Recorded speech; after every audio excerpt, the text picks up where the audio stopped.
उज्ज्वला 3 या योजनेचं वाटप जे लाभार्थी महिला आहेत त्यांना कुमठा नाका येथे बोलवून करण्यात आलेलं आहे। ॲक्च्युली हे 2024-25ला चालू झालेली होती योजना, परंतु त्याच्यानंतर आचारसंहिता लागत गेली। म्हणजे पहिल्यांदा पंचायत समिती नगरपालिकांची लागली, त्याच्यानंतर महानगरपालिकांची लागली, त्याच्यानंतर जिल्हा परिषदची आचारसंहिता लागली, त्याच्यानंतर युद्धजन्य परिस्थिती आली, त्याच्यानंतर परत आता विधान परिषदची आचारसंहिता लागली। त्यामुळे थोडासा गॅस वाटप करण्याला विलंब झालेला आहे।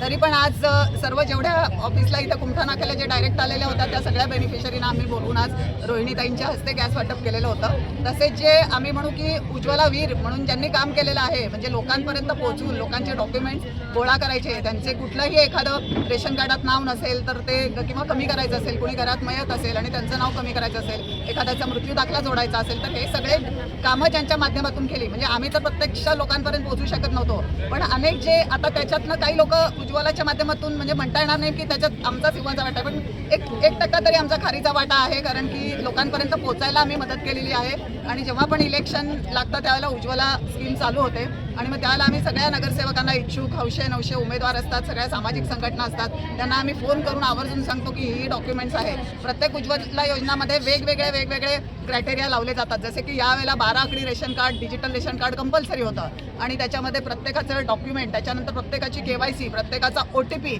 हे यावेळेला खूप कंपल्सरी क्रायटेरिया, खूप त्याच्यातून छाननी होऊन सुद्धा यावेळेला आम्ही 781 उज्ज्वला कनेक्शन मंजूर केलेले आहेत।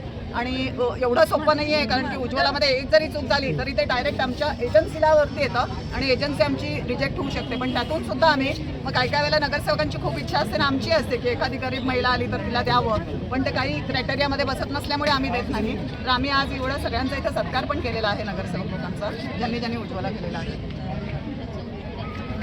हा उज्ज्वला वीर म्हणून सत्कार केलेला आहे, त्यांची नावं सांगू। माननीय नरेंद्र मोदी यांच्या कल्पनेतून साकार झालेली उज्ज्वला गॅस योजना, या योजनेच्या माध्यमातून प्रेषक इंडियन गॅस याच्या संचालिका आदरणीय विद्याताई लोळगे यांनी इथल्या सर्व महिलांना गॅस वाटप करण्याचा जो कार्यक्रम घेतलेला आहे त्याबद्दल प्रथमतः त्यांचं अभिनंदन करते।